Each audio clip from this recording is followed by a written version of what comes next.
I'm Jake and I'm going to teach you how to make a cool boat. So get a piece of paper and then put it straight, then get it and fold it nice and equal, and then turn it straight again and then fold it again, and then you open it up and then you fold it like a plane, both sides, and then there's two here, so you get one of the corners, you fold it up, and then you do that with the other one, and then you turn it over and do that the same on both. And then you turn it back over, and there's two of these again, so fold that up, make that nice and flat,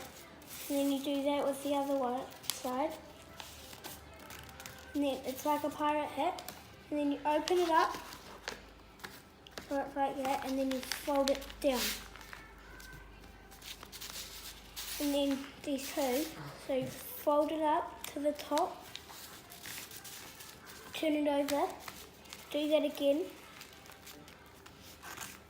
and like the pirate hat, you open it up and fold it down, and then there's these two, and then you hold them down, and then you push this middle part to both sides, pull it back up, and then down here you flatten it nice and tight, and then you open it up and it's a boat. And then you can open it up wide like that, and then you can stand it up. Awesome, I can't wait to see how the Super 15 go with us tomorrow, Jakey. So that's how you make a paper boat. Wonderful, thank you.